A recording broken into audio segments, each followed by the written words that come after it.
en esta primera edición de episodios cartográficos, un ciclo muy característico del grupo del GESIT, del grupo de Historia y Epistemología de las Cartografías y las Imágenes Técnicas. Este es el quinto año de este ciclo mensual que venimos realizando desde 2017 y les agradecemos a todos la voluntad de participar en este formato virtual, que es una novedad que nos impuso las circunstancias, pero que al mismo tiempo nos da la posibilidad, por ejemplo, de contar con hoy con un colega extranjero, que además vive en otro país que no es el de su nacimiento, entonces nos permite expandir las fronteras físicas a las que estábamos acostumbrados cuando nos reuníamos en el Instituto de Geografía. Así que, bueno, bienvenidos a todos y gracias. Y sobre todo, bienvenido Ernesto Capelo, Ernie, que hoy nos va a dar una charla sobre un tema que maneja muy bien, un especialista en historia latinoamericana. Trabaja actualmente como profesor en el Macalester College y es investigador asociado en Flaxo, Ecuador. Publicó numerosos artículos sobre estas temáticas más topográficas desde un punto de vista cultural. Tiene muchos artículos, capítulos de libros.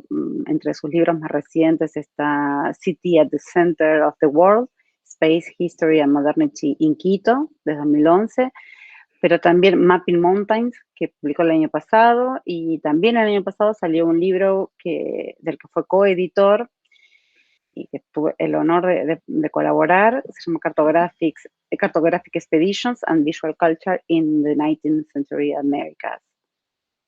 Y creo que es una presentación corta, porque la experiencia de Ernie es inmensa.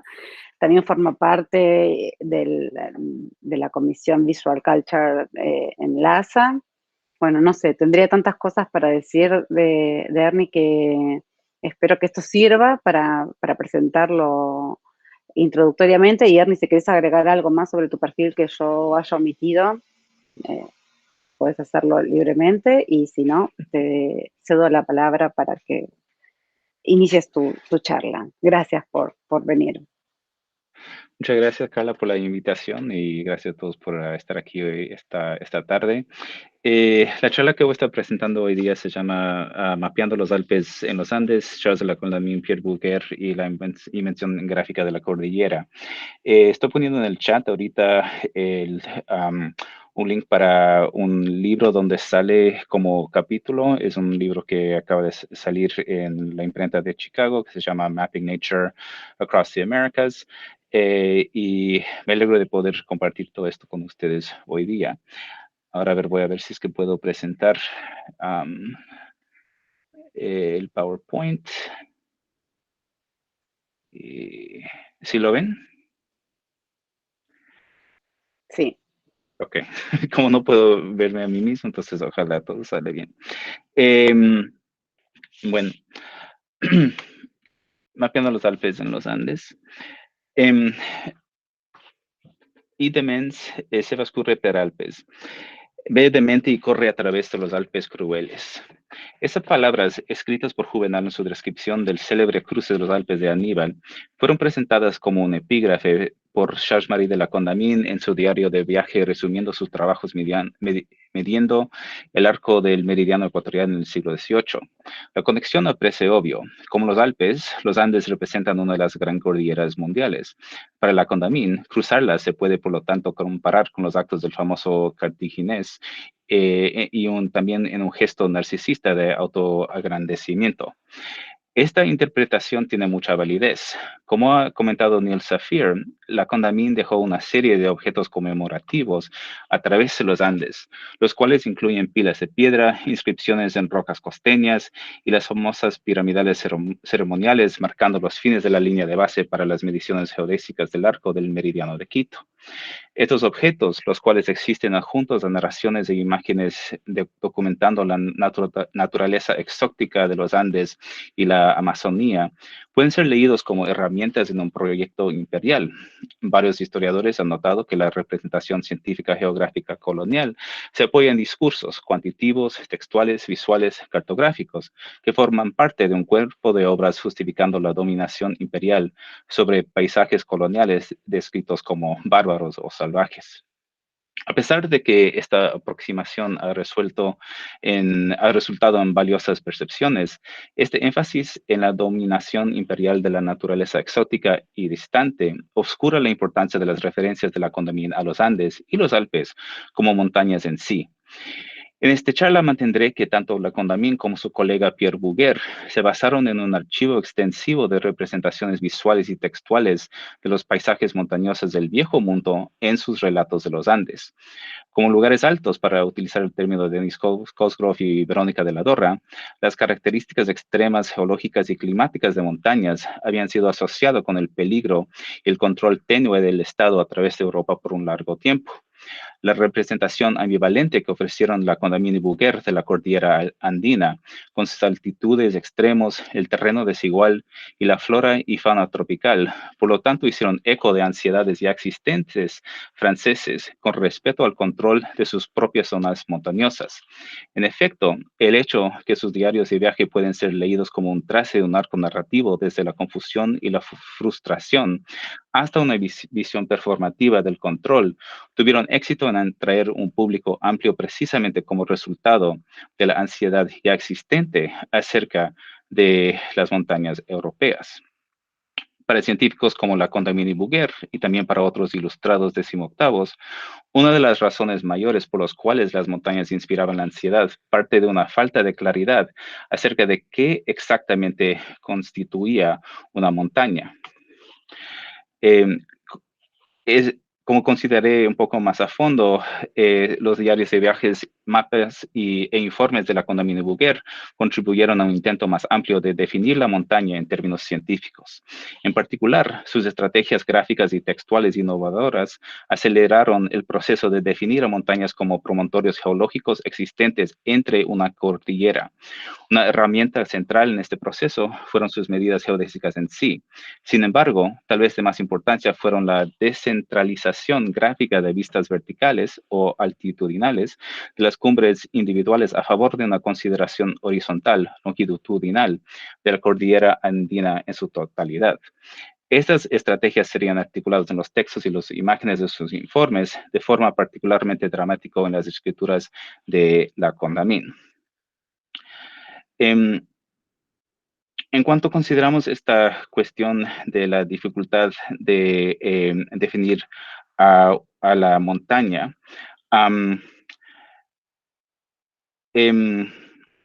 podemos considerar un poco acerca de la dificultad de gráficamente representar distinciones en altitud con las tecnologías de representación actuales en los siglos XVII y XVIII. Dado la falta de una técnica gráfica adecuada, los cartógrafos franceses a menudo se basaron en cartuchos u otros elementos iconográficos para mostrar la severidad de un paisaje montañoso. En la edición de 1693 de la Introducción a la Geografía de Sanson, por ejemplo, la representación de la provincia de Dauphiné en el sureste de Francia alpino incluye un cartucho vibrante, el cual presenta una escena en la que los campesinos que sostienen picas como postes intentan escalar acantilados escarpados. Un par de cabras montesas se burlan de sus esfuerzos.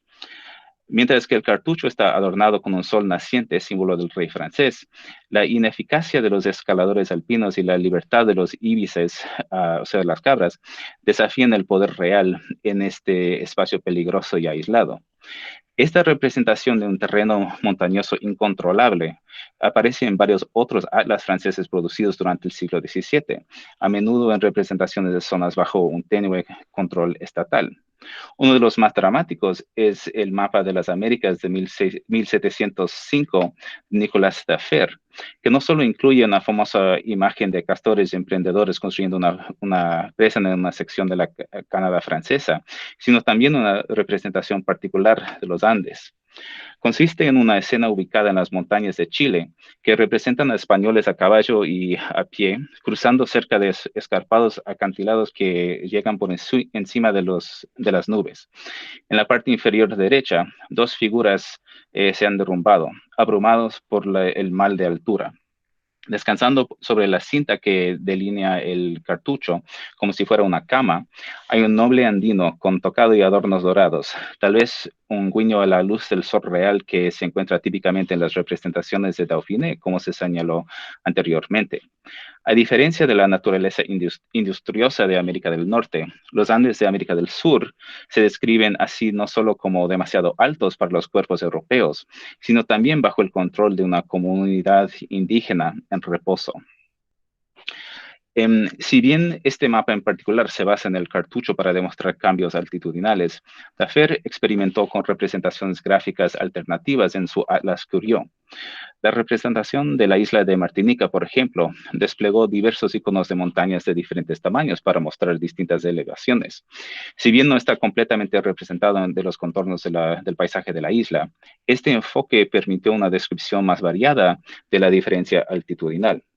Estos experimentos también aparecen en otra cartografía marítima de principios del siglo XVIII, en el Carte Marine, que comprende, este es un mapa de la Bahía de la Tabla, de la Mesa, de Cape Town, Ciudad del Cabo, que presenta una combinación particularmente intrigante de proyección ortogonal y con vistas de perfil al mismo tiempo. Los perfiles funcionaron como una herramienta útil para un marinero que se acercaba al puerto. Sin embargo, facilitaron la demarcación de gradaciones altitudinales de una manera que anticipa las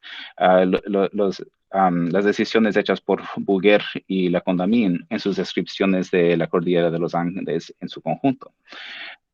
Como argumentaré en la siguiente sección, estas estrategias también brindarían una oportunidad para controlar alegóricamente los territorios montañosos en consideración.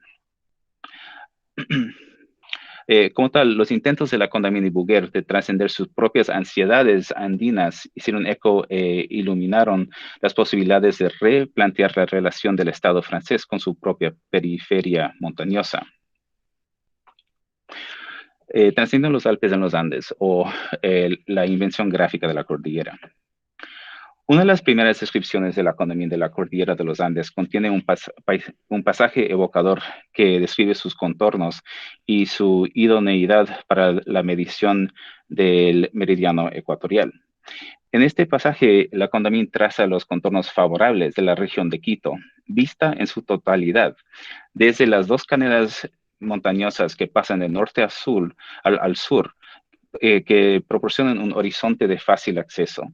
Como señala la Condamine, esto facilitó una forma simple de delinear los triángulos geodésicos simplemente cruzando los valles interandinos relativamente planos y luego trepando a un pico prominente primero en una cadena y después en el otro. Sin embargo, los problemas que enfatiza a lo largo del libro provienen de dónde colocar las señales para que sean fácilmente visibles debido a la excesiva cobertura de nubes y nieve justamente en los picos andinos. Como tal, la Condamine presenta dos perspectivas o puntos de vista alternativos con los que considerar la cordillera andina. Visto en su totalidad, desde una vista ortogonal o lo que a veces se llama la vista del ojo de Dios, los Andes son una bendición para la expedición. Podríamos llamar a esto una vista geológica, longitudinal o incluso geodésica. Sin embargo, vistos como una serie de puntos, como los vértices de los vastos imaginarios triángulos de la geodesia, o como un terreno por cruzar, los Andes son un obstáculo. Frías, brumosas, ásperas, llenas de barrancos, imposibles de avistar a lo largo de los cuadrantes, las montañas mismas presentan un desafío desmesurado. Podrías llamar a esto una vista basada en puntos, una vista basada en el suelo o incluso una vista del ojo humano. La articulación de la Condamine de esta distinción entre el punto de vista longitudinal y el punto de vista aparece regularmente tanto en el Journal de Voyage como en su posterior presentación científica, que se llama Mesure de 3 premier degré de Méridien, de 1751. Em, Dado los límites en el enfoque de esta conferencia, en lugar de profundizar en una lectura textual cercana de esos dos trabajos, me centraré en cómo estas dos perspectivas se desarrollan en la imagen texto que se entrelaza en esos dos trabajos.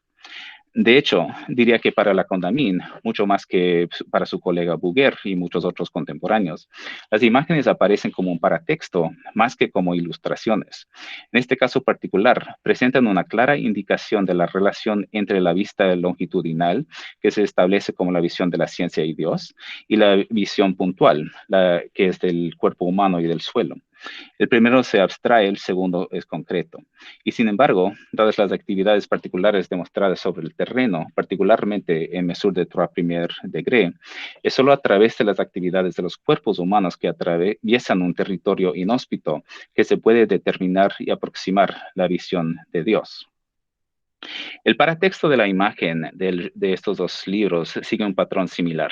Cada uno comienza con una página de título, incluye un macromapa de las triangulaciones geodésicas como un frontispicio inicial. Luego despliega representaciones de cuerpos humanos que marcan puntos específicos de vértices geodésicos como dispositivos narrativos. En términos generales, la inclusión de cuerpos humanos e inscripciones humanas parece identificar la visión basada en puntos, así como las dificultades experimentadas por Lacondamin y compañía. Esas otras imágenes longitudinales, en las que se borran cuerpos humanos, presentan la visión del ojo de Dios o científica. En el trabajo más amplio trato este paratexto más detenidamente, pero por cuestiones de tiempo voy a saltar un poco aquí. La alternancia entre las vistas del ojo de Dios y del hombre continúa en una de las ilustraciones más famosas de Lacondamin, que es esta de aquí, la vista exquisitamente detallada de las llanuras de Yaruquí, donde los contingentes franceses y españoles midieron su línea de base. La imagen se incluye siguiendo el paisaje extenso que analiza las medidas en sí mismas, que de manera típica incluye una consideración extensa de los profundos barrancos que tuvieron que atravesar. Sin embargo, a diferencia de imágenes similares de nuestros informes geodésicos contemporáneos, la imagen carece de presencia humana. De hecho, solo las tejadas de la hacienda jesuita de San José de Checa, que se puede ver encima de este letrero, um, indican la existencia de una humanidad, mientras al mismo tiempo presentan la escala, ¿no? Los cuerpos reaparecen, sin embargo, solo unas páginas más tarde en el mapa de la Condamine de la ciudad de Quito, que es en sí mismo uno de los vértices de los grandes triángulos geodésicos. En este caso se trata de un cartucho alegórico que representa a dos parejas, una europea y otra andina, revisando el Ecuador con un enorme globo terráqueo entre ellos. Las ilustraciones finales de la obra se refieren a monumentos y no se ajustan precisamente a este sistema de alternación que estaba hablando antes. Este esquema reaparece en el otro libro, El Mesure de Trois Premier Degré, con mayor atención a las tribulaciones y el potencial de la triangulación geodésica en general. Esto comienza también con imágenes de mapas generales y presenta varias visiones ceremoniales de un globo terráqueo que está midiendo la Condamine, etcétera, etcétera. Luego vienen dos mapas generales, uno que presenta las medidas de Yaruquí en la vista de perfil y otro que presenta el perfil de la cordillera andina en su conjunto. Imagen aquí, que voy a discutir un poco más detenidamente más adelante. El libro también se introduce con representaciones de los cuerpos geodésicos involucrados en el difícil proceso de determinar los puntos de los vértices de los triángulos. El primero incluye a dos hombres que suben una ladera empinada y árida para colocar una señal geodésica, mientras que los otros dos ven la señal a través de un cuadrante. La imagen que presenta la segunda parte incluye a dos hombres quemando el aceite de medianoche, viendo el comienzo norte, viendo la estrella norte a través de un telescopio y observando el movimiento de un reloj de péndulo. Hay un niño ahí también que presumiblemente es un sirviente que se asoma por la puerta para ofrecerles comida.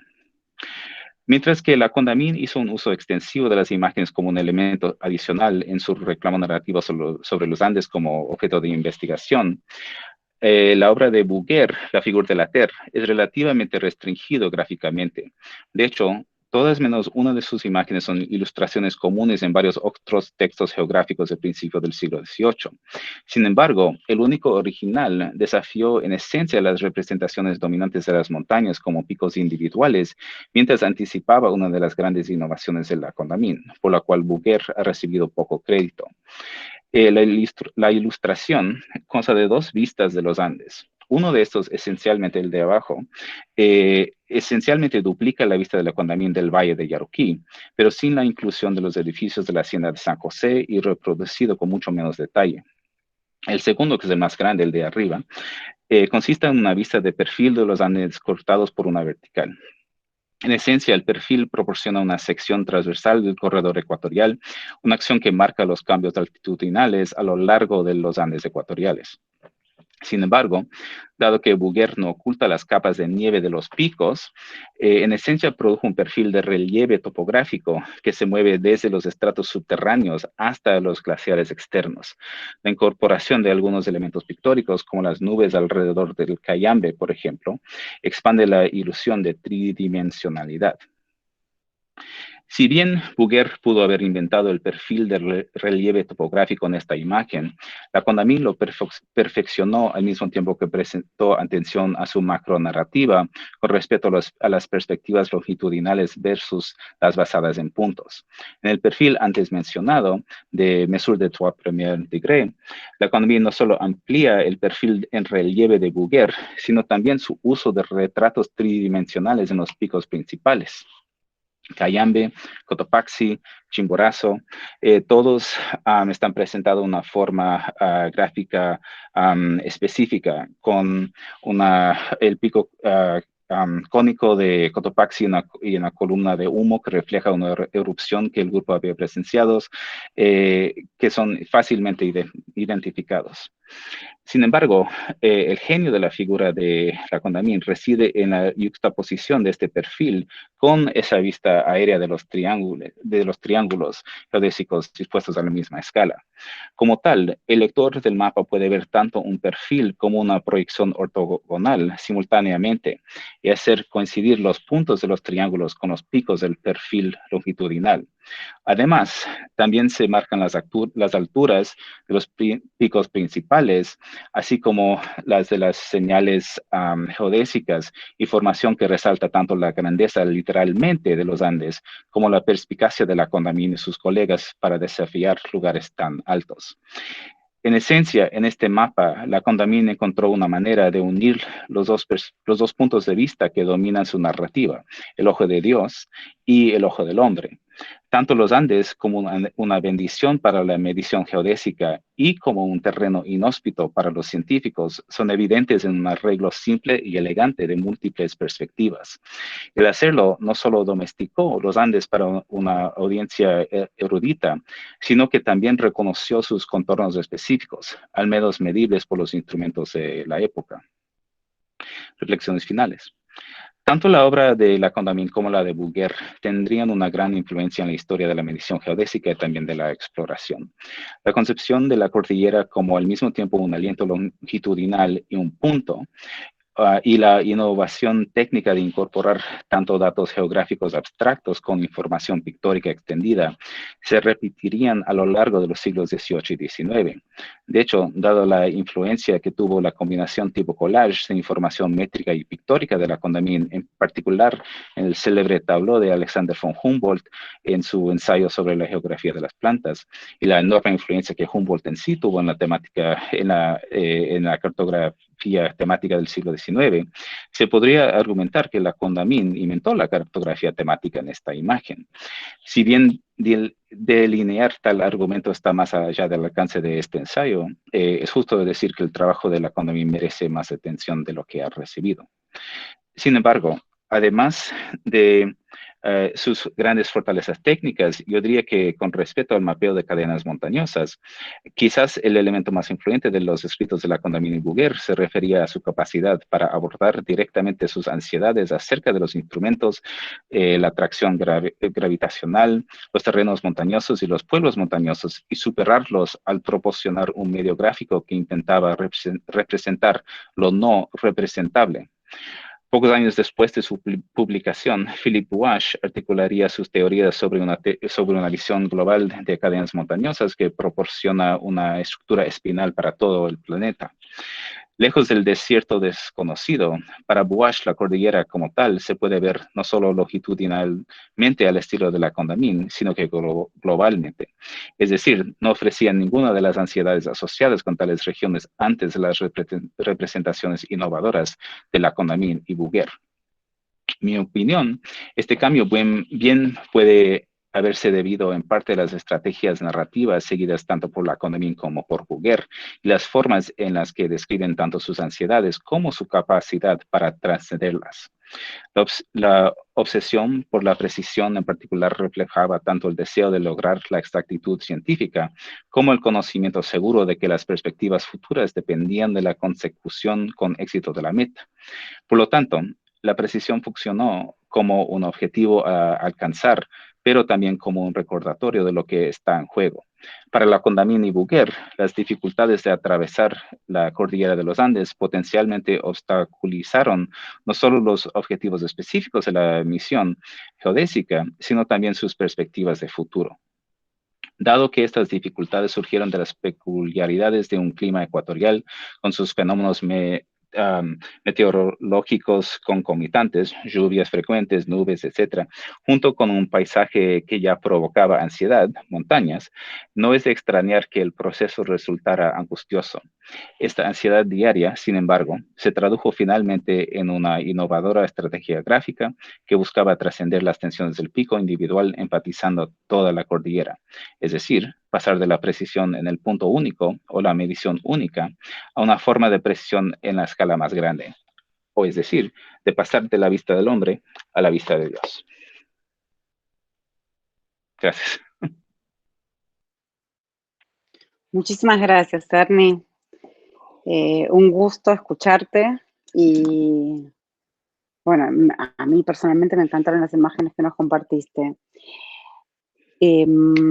Abrimos una ronda de preguntas. Hay una que dejó Marta Penos escrita que se tiene que retirar. No sé, Marta, si todavía estás conectada y la querés hacer.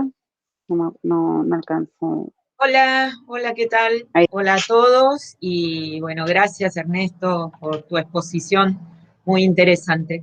Le decía, pensaba recién que es una pregunta muy obvia para los que me conocen por el tipo de investigaciones que he hecho, pero se me ocurría preguntarte si en las fuentes que has trabajado pudiste identificar categorías pictóricas en la descripción, digamos, en las descripciones escritas, el uso de categorías provenientes, digamos, de la actividad y de la teoría, ¿no?, artística, y sobre todo, bueno, algunos recursos en las imágenes, ¿no? Que, bueno, yo en otros ejemplos, en otros casos que he estudiado, que son un poco posteriores en realidad, son de la segunda mitad del 18 e inicios del 19, es muy claro eso.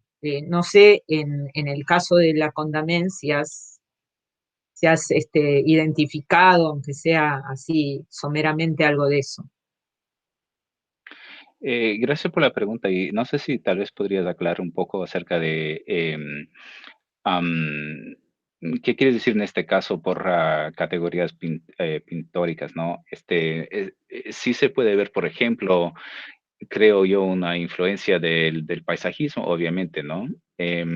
Y creo que por lo menos la descripción de la naturaleza, es decir, como algo difícil de superar, anticipa un poco del discurso acerca de la categoría de sublimidad, ¿no? Del, del- del- de lo sublime.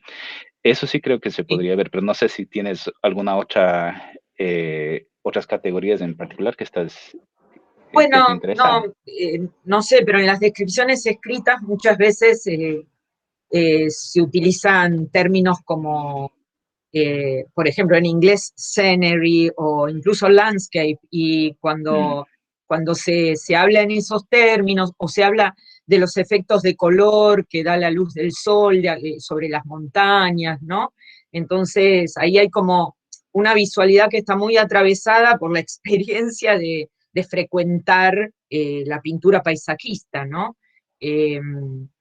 Tanto, bueno, yo lo estudié sobre todo en la Malaspina Ujú, y en el Beagle, ¿no? Que ya es de inicios claro, del 19. 9, sí. Mm.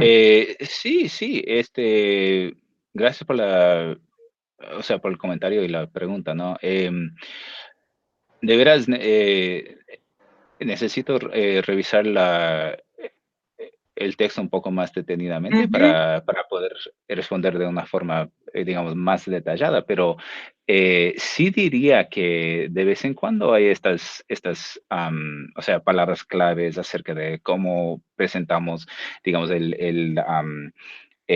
la luz del sol en, digamos, la nieve del Cotopaxi o algo así, al escribir fenómenos atmosféricos también hay lenguaje claro. acerca de los colores y todo de una Ujú, forma que definitivamente está ligado a la cuestión artística, digamos, ¿no? ujú, Em, Muchas veces sí se habla, digamos, de paisajes y de la vista de un valle, cosas así, ¿no? ujú, Que sí creo que demostraría la influencia de estas categorías pictóricas. Am, en cuanto a la cuestión, la narrativa textual que se puede ver en las imágenes, ¿no? Em, en general, bueno, si estamos hablando de las ilustraciones de los cuerpos de los científicos, o sea, haciendo las medidas, viendo la estrella del norte, en esos casos se puede ver como una visión digamos, una narrativa este, am, de aventura, ¿no? O sea, que estás yendo en un viaje épico, como si fueras, digamos, Odiseo o algo así, ¿no? En los ujú, Andes. sí, Y creo que muchas veces, o sea, las dificultades del paisaje que tienen que atravesar también tienen claro. que ver con esta cuestión, ¿no? Pero am, en, en, en general, cuando vemos, o sea, esas representaciones más cartográficas o pictóricas de todo un paisaje, como estaba diciendo, los cuerpos humanos desaparecen. Claro. Y para mí eso es lo que es súper interesante, es que cuando esta cuestión de la distinción entre el punto, la experiencia del paisaje del ser humano, es algo que se puede demostrar pictóricamente para ilustrar, digamos, el comienzo de secciones del libro. Pero el momento que se intenta presentar, o sea, la vista está más cartográfica, desaparece el cuerpo humano, desaparece hasta la aventura, ¿no? Porque lo que estoy tratando de decir yo, por ejemplo, el argumento central es que se está superando, o sea, esas dificultades. Entonces, ya no estamos hablando o sea, de una novela de aventura o algo así, ¿no? Sino más No, bien claro. es como están tratando de presentar gráficamente algo trascendental, digamos. O sea, Ujú, mm, sí, bueno, es súper interesante, un caso como para, la verdad que me va a dar muchas ganas de leerte para ahondar un poco más. Gracias. gracias a ti. Gracias, Marta, por tu pregunta y a Ernie por la respuesta. ¿Quién quiere continuar con los comentarios? Pueden abrir el micrófono.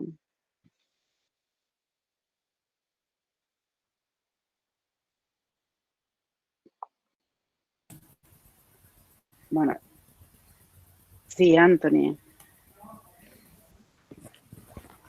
Hola, buenas tardes a todos. Muchísimas gracias por la presentación. Tenía como una curiosidad como muy puntual, como,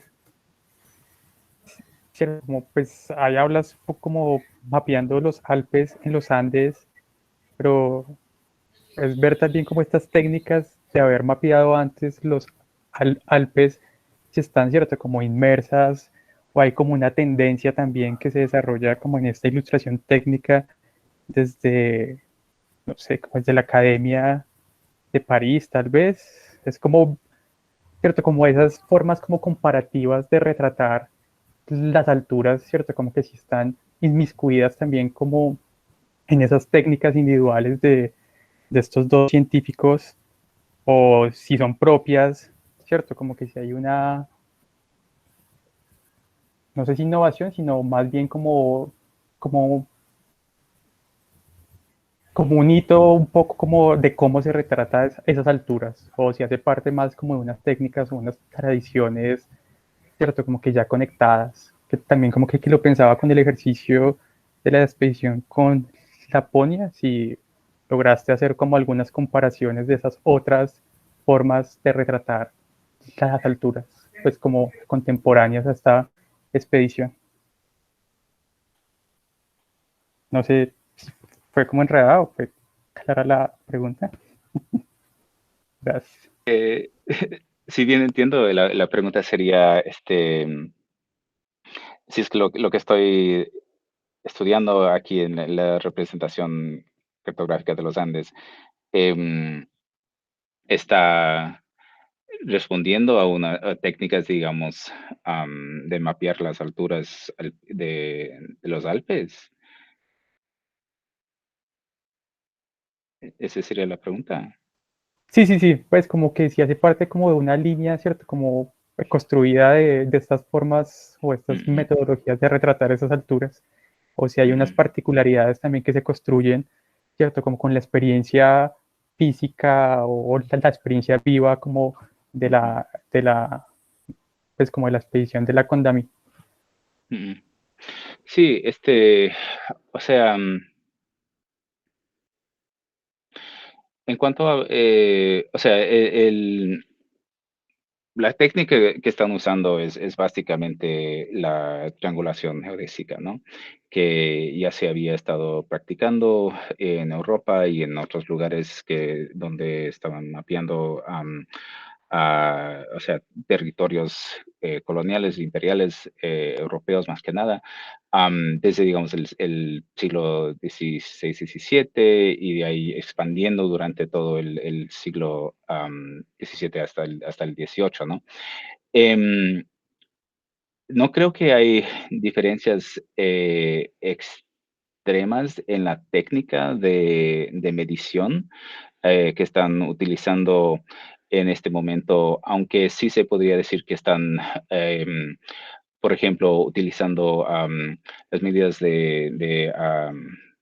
barometraje, ¿no? Para definir la altitud un poco, no solo la geodesia. em, que está más o menos comenzando con una técnica más o menos nueva en este momento, ¿no? Em, lo que para mí me interesa es tal vez un poco menos la cuestión de la técnica de medición como la técnica de representación, ¿no? Entonces, lo que estoy tratando de demostrar es que hay, al mismo tiempo que hay algunos avances y algunas ansiedades acerca de las medidas en sí, vemos unas innovaciones gráficas que intentan demostrar una nueva perspectiva acerca de lo que es mapear una montaña, ¿no? Que está tratando de trascender estas ansiedades acerca de las montañas en general, que ya existen en Europa acerca de los sitios montañosos, de los paisajes montañosos de Europa en sí, ¿no? Am, no sé si eso responde a la pregunta exactamente, ¿no? Es como hablar un poco más acerca de la cuestión gráfica que me interesa mucho. Em, por otro lado, sí hay otros avances técnicos que sí existen durante este momento, que también durante este viaje, que también promueven algunas de las ansiedades. No tuve chance de hablar acerca de ello, pero por ejemplo, Bouguer hace una serie de experimentos con su péndulo cerca del volcán Chimborazo para ver si es que la gravedad de la montaña en sí impacta la longitud del péndulo, ¿no? Y eso provee una serie de ansiedades porque no cree que hasta las propias herramientas están funcionando de la manera adecuada. Entonces, en cuanto hablamos de un avance técnico, es más que nada esta idea de cómo la gravedad hasta de un cuerpo particular en la Tierra, no solo de cuerpos celestiales, puede tener un impacto en las herramientas de medición en sí. Y será al fines del siglo XVIII que esos experimentos son comprobados en la Escocia por Neville Maskelyne. Entonces, ese sí es uno de los momentos, digamos, uno de los avances técnicos que ocurre durante este viaje. Pero más bien creo que tiene que ver con y obviamente están haciendo las medidas para determinar si es que esta teoría de gravedad en general de Newton se puede confirmar en la Tierra, ¿no? Pero más que nada, es un estudio que no tiene que ver exactamente con nuevas técnicas, pero con nuevas técnicas de representación. No sé si eso hace sentido, o así lo diría yo. Gracias. Sí, sí. Pues yo quiero retomar esta pregunta o comentario que hizo Anthony y también algo de lo que acabas de comentar, Ernie. Justamente en relación al título y a la cuestión, la tensión entre Andes y Alpes, ¿no? Bueno, tengo varios comentarios chiquitos para hacer que los podés hilvanar en una respuesta conjunta, ¿no?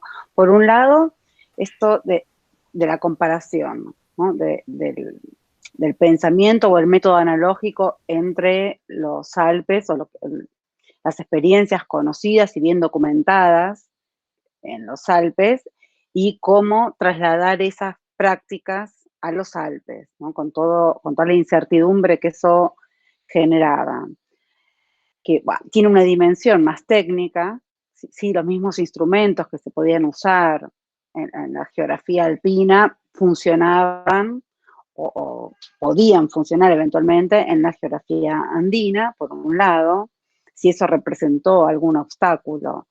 La idea entre el proyecto original de la experiencia que tenían y lo que ocurrió cuando tenían que llevar adelante esas prácticas.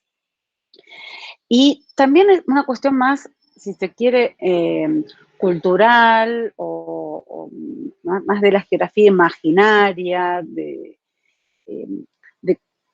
cómo fue lo que normalmente a veces se le llama el choque de escalas, ¿no? Que venían pensando con una escala de lo que es la topografía europea, encontrarse con una escala de la altura de las montañas, la extensión de los ríos, el caudal de los ríos, que tenía poco que ver con los límites de la imaginación europea. Entonces también qué desafíos junto a lo técnico podía implicar esta visión especular, que era tan habitual, ¿no? Porque además es un método epistemológico que va mucho más allá de las expediciones geográficas, eso de pensar lo desconocido a partir de lo conocido.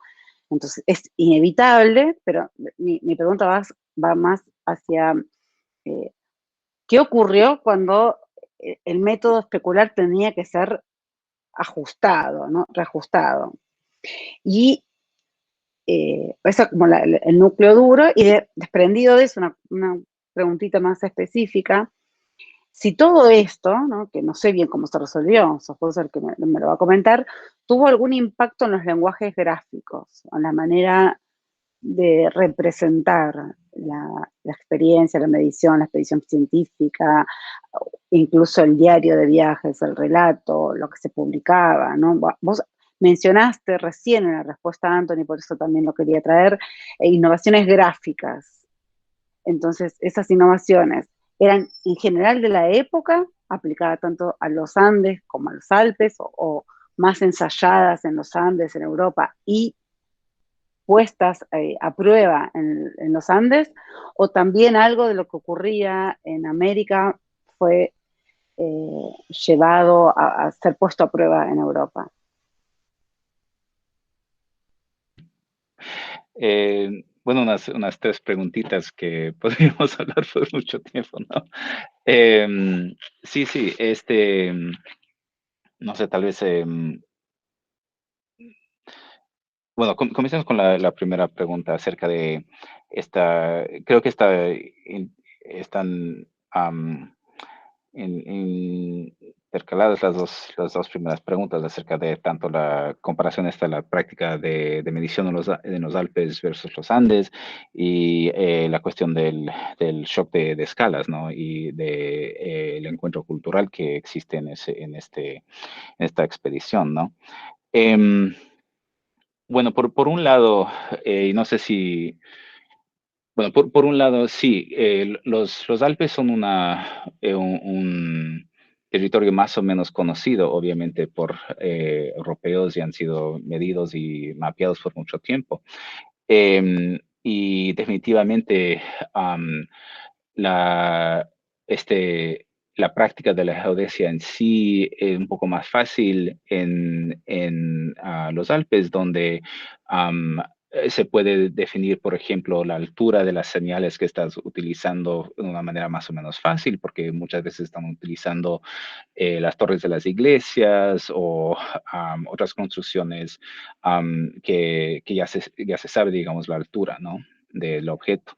Entonces, por un lado, eso es cuando hablamos de la técnica de la geodesia, es un poco más fácil en este paisaje ya conocido que en los Andes ecuatoriales, que aunque sí existen obviamente las ciudades como Quito, Riobamba, etcétera, en general no tienen digamos, estas señales ya construidas, ya medidas, que pueden utilizar para hacer las mediciones. Entonces tienen que crear sus propios señales. Es difícil también con la cuestión de los nubes, etcétera, etcétera, ¿no?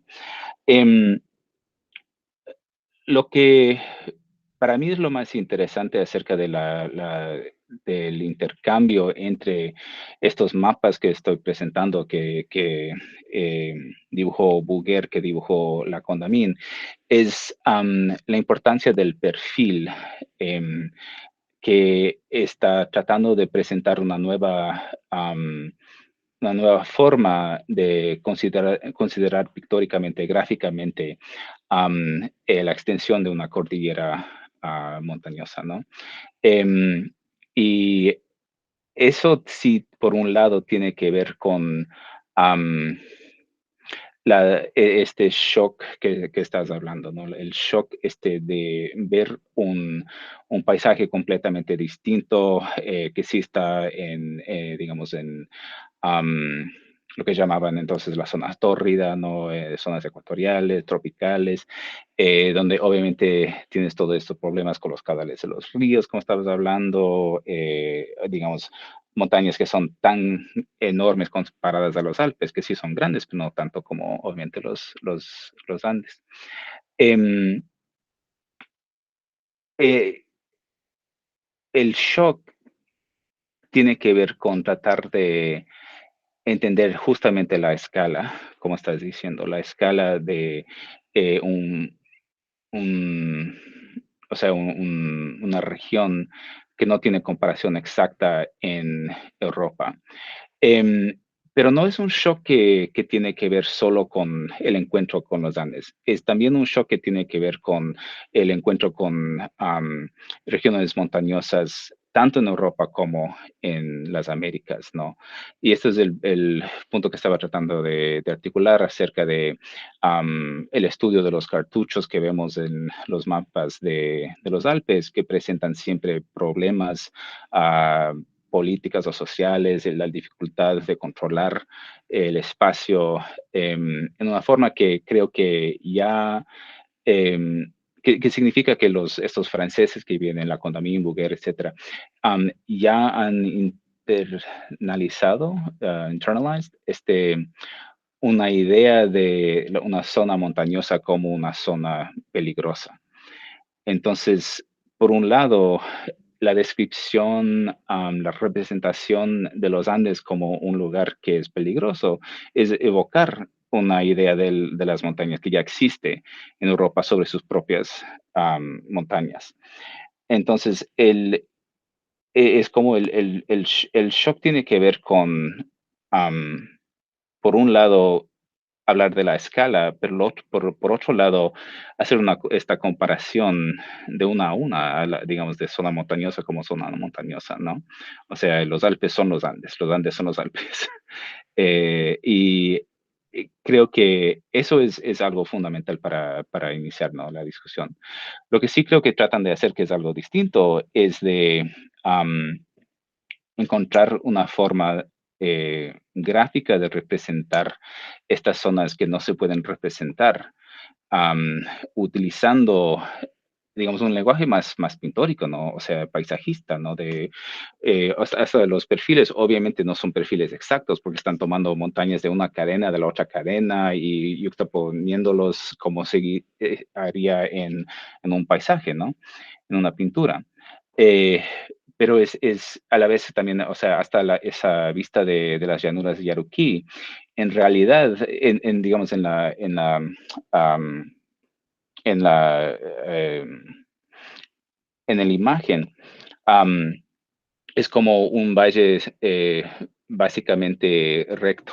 O sea, todas las montañas están directo, el uno viene después del otro, es una forma muy simple, ¿no? Una línea. Pero en realidad es como todo un hoyo, ¿no? Es como una curva enorme que existe en ese valle. Entonces, para poder representar todas esas montañas, tienes que girarte como unos 270 grados más o menos. Y lo presentan como algo plano. Entonces, estamos viendo en general estos intentos de aplanar, de domesticar, se podría decir, el territorio para que sea más legible. Y obviamente eso tiene que ver con, digamos, todo el discurso imperialista bueno, desde el siglo XVI hasta el siglo XIX, pero representado en una forma con una claridad técnica que no creo que se ha visto de esta forma anteriormente. Eso sí tiene un impacto. Eso ahí tal vez dejamos en la tercera pregunta, ¿no? No, es súper interesante, porque eso que decís de alguna manera hay una manipulación, en el buen sentido del término, del volumen o de la profundidad, cuando vos decís que queda todo aplanado, que es como un montaje, y ahí se parece más a la pintura, o la pintura paisajística, donde se pierde esa profundidad o la perspectiva más realista sobre las distintas cadenas, por ejemplo, ¿no? Que, bueno, en los Andes, sobre todo en la zona donde estuvieron trabajando en esta expedición, hay un montón de cadenas paralelas. Entonces, como hay un proceso de selección de los elementos que van a montar en una única imagen que termina quedando como plana.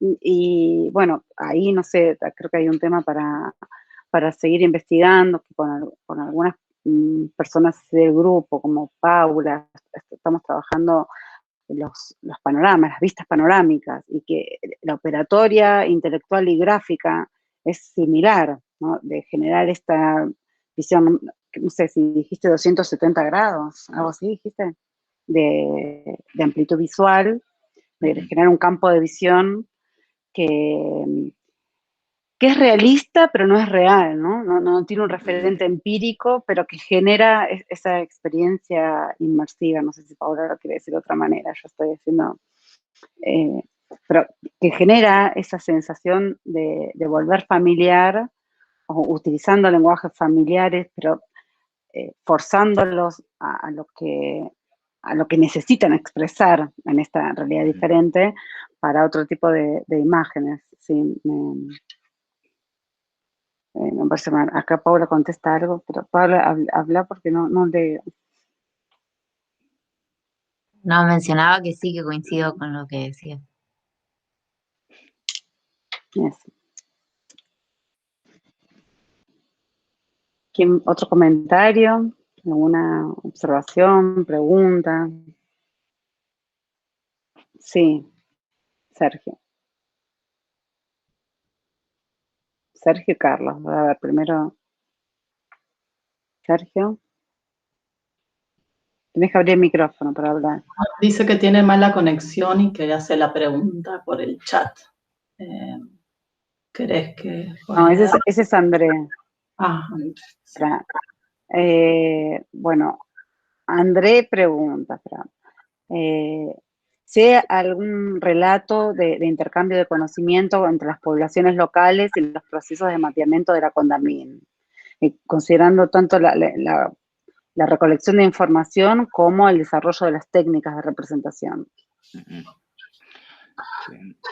Esa pregunta André, Reyes Navarro. Sí, esa es una de las preguntas, como dices, bastante frecuente, ¿no? Que creo que yo tengo que mirar un poco más mientras amplío este estudio. Obviamente es bien conocido el intercambio entre la Condamine y Pedro Vicente Maldonado, quien es un criollo quiteño de la ciudad de Riobamba, que colaboran en un mapa que presenta Maldonado de la provincia de Quito, ¿no?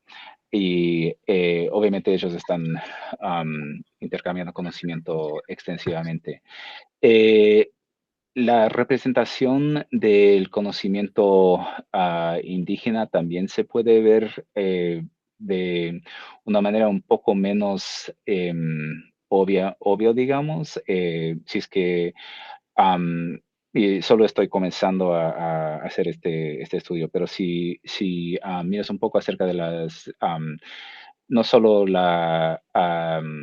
o sea, la forma de navegar el paisaje, las rutas en sí, obviamente son las rutas que ya existen y han existido por mucho tiempo por comunidades tanto criollas como mestizas, pero particularmente indígenas, para, o sea, subir las colinas, las montañas, ¿no?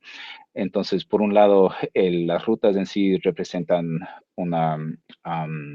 un lado en donde se puede ver el conocimiento indígena, pero también mucha de la representación de la flora y fauna también sale de conocimiento local. Y no tanto en los libros que estoy hablando aquí, pero más bien en el relato del viaje por la Amazonía también vemos mucho de esto que hace la Condamine, porque al salir de Quito se va por la Amazonas hasta de ahí regresar a Europa. Y habla acerca de cosas como Chinchona, como algo que ha descubierto, pero obviamente lo están presentando digamos, los indígenas de este sector más del sector tropical. Entonces, sí hay varios ejemplos de estos intercambios. Hasta ahora, no creo que he visto mucho de un impacto gráfico, pero no estoy seguro. Tendría que hacer un poco más de investigación, tal vez mirando un poco a la pintura, por ejemplo, de esta época, la pintura quiteña. Sería interesante hacer esa comparación. Creo que se puede ver un poco más en el relato de Jorge Juan y Antonio de Ulloa, que son los españoles que también van y hacen las mismas medidas y también presentan todo su informe. Pero en lo gráfico vemos un intento en sus estudios de representar particularmente la fauna tropical, llamas y todo lo demás, ¿no? Vicuñas, etcétera.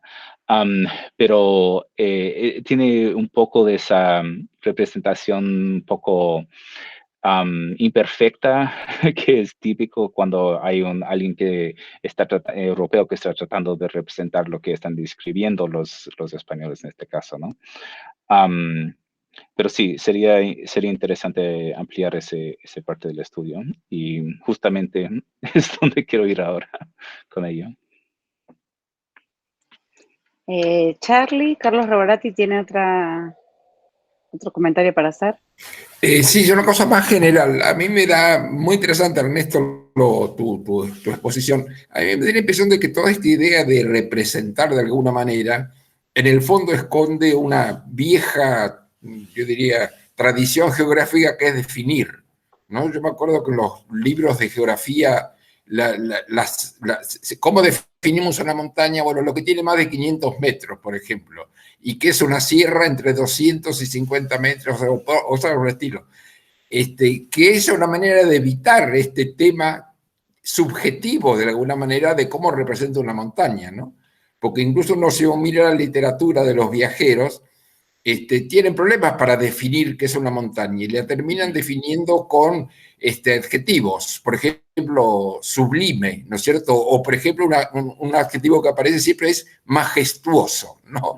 Que yo imagino que ahí viene un tema muy subjetivo, es que cómo definimos una montaña, por ejemplo, a la gente que vive en la montaña.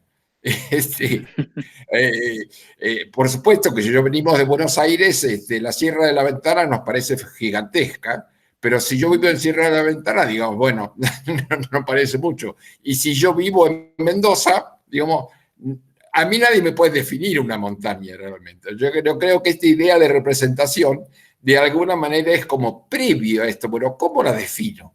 ¿Cómo la defino sin sacarle la subjetividad tan fuerte que tiene estas imágenes que nos muestra Ernesto, ¿no? Muchas gracias.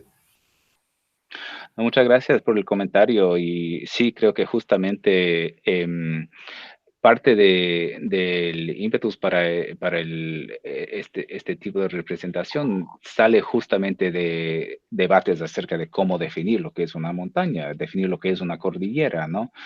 Que está sucediendo tanto en el campo de la geografía en este momento, como en los trabajos de la enciclopedia que está ocurriendo al mismo tiempo, y tanto Bouguer como la Condamine ofrecen algunos artículos para la enciclopedia acerca de esta cuestión de cómo representar las montañas, de cuál es la cordillera. Todo el estudio de Bouguer acerca de la gravedad está incluido ahí también. Otra cosa interesante es que solo los Andes tienen artículos extensos en la enciclopedia, no tienen artículos grandes, los Alpes, los Pirineos, los Himalayas, no existen, solo los Andes es como la idea esta de lo que podríamos hablar como una cordillera montañosa, o sea, de primera, ¿no?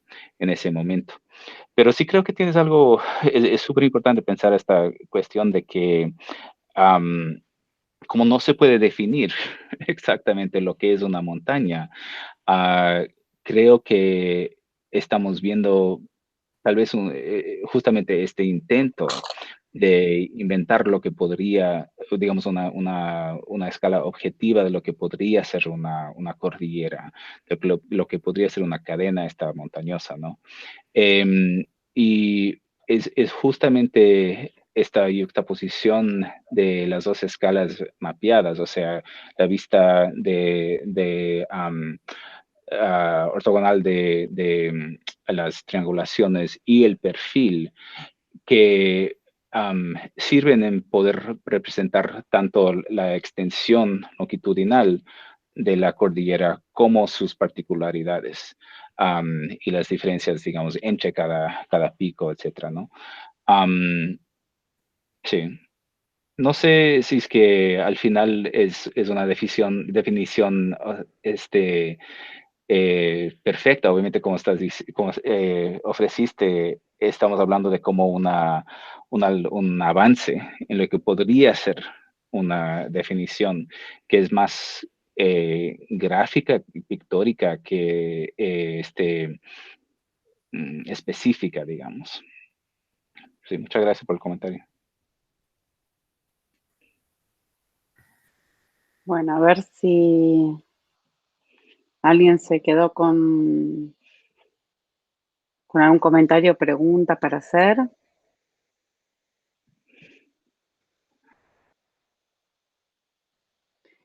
Y si no, Ernesto, ¿querés agregar algo? ¿Cerrar con algún comentario?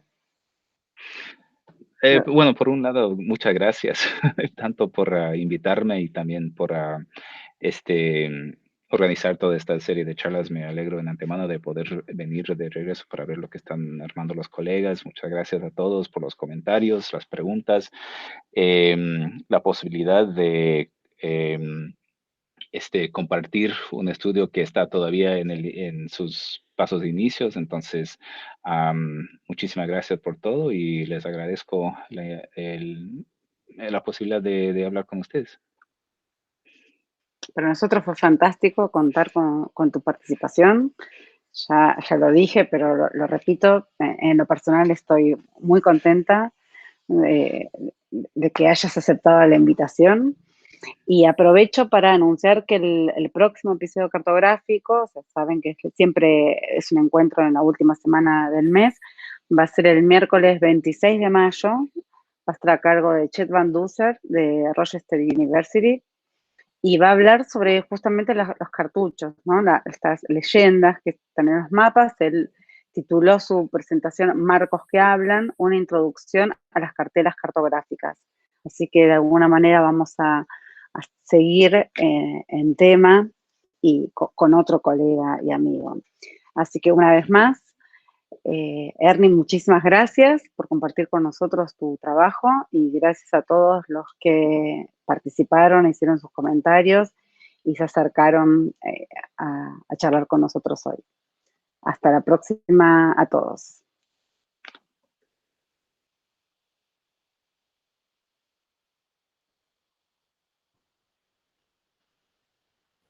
No te olvides de dejar de grabar, Cas.